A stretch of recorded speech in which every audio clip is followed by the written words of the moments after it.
இந்த சுபத்திரையாக வெட்டவள் அடிபணிந்தேன் மன்னா. நலம் பெறுவாய். சந்தோஷம் தானே. சரி இல்ல, எதுக்கு டப்பு டப்பு தொடறதுக்கே வரீங்க? தொடாம பேசுங்க மன்னா.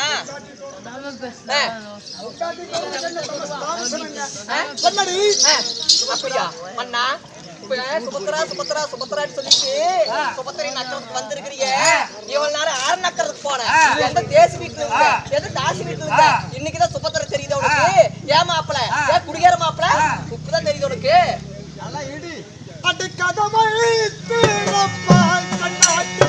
அப்படியா?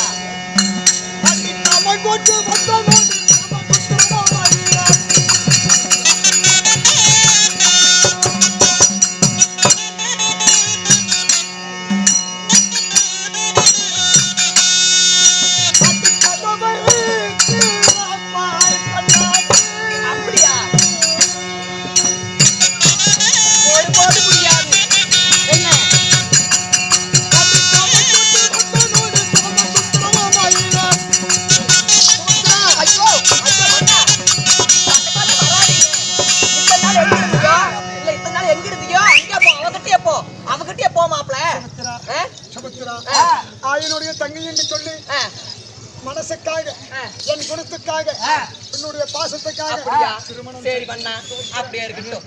இல்லைங்க பண்ணா, இல்லைங்க பண்ணா, நான் சொல்றேங்க பாருங்க. இதான் எனக்கு தொடாதீங்க. தொட்டா தேள் கடிச்சு போடுவோம். என்ன தேள் கடிச்சு போடுவோம்? மாப்பிள என் மாப்பிள தொடாத தொடாத.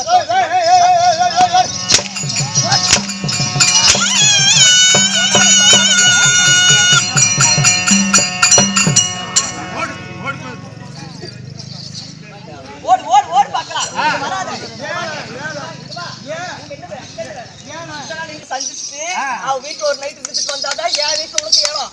இல்லைன்னா மாப்பிள என் வீட்டுல உனக்கு இடமே இல்லை. புருஷனோட பொழைக்க மாட்டான்.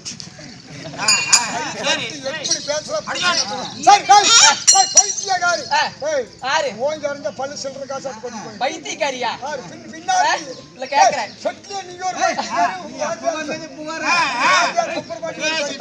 மத்தாளுக்காரன் முழு பைத்தியக்காரன். அப்படியா மன்னா? இங்க பாருங்க, இங்க எதுக்கு வெட்டி பேச்சு பேசிட்டு இருக்கீங்க? டப்பு போயிட்டு வாங்க, டப்பு போயிட்டு வாங்க.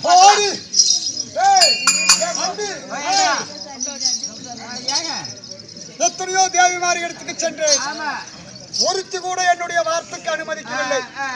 அந்த நாளை 8 பொண்டாட்டி கட்டி அர்ஜுனன் குட்டிச்சவரு சம்சாரத்தை இழந்தவன் தன்னாசியாக அண்ணனுடைய முகத்தில் ஒளிப்பதல்ல.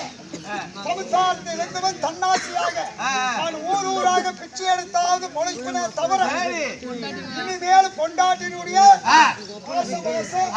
அன்பு கொம்பு எனக்கு எதுவுமே இதோடு முடிந்து விட்டது. அதனால சம்சாரத்தை இழந்தவன் நான் இப்பொழுது ஒரு தன்னாசியாக உருவத்தை மாற்றி இந்த ஊர் ஊராக பிச்சை எடுத்தாவது நான் அர்ஜுனன் பிழைப்பேனே தவிர இந்த காயப்பட்ட மேனியோட நான் அண்ணனாகப்பட்ட தருமரை பார்க்க மாட்டேன். அண்ணன் தருமர் ஏற்றுக்க மாட்டார்கள்.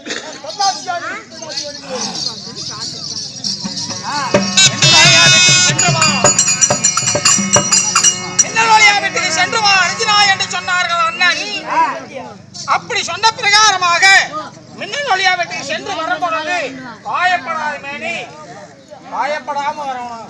தொச்சப்படாத மேனி தொச்சமில்ல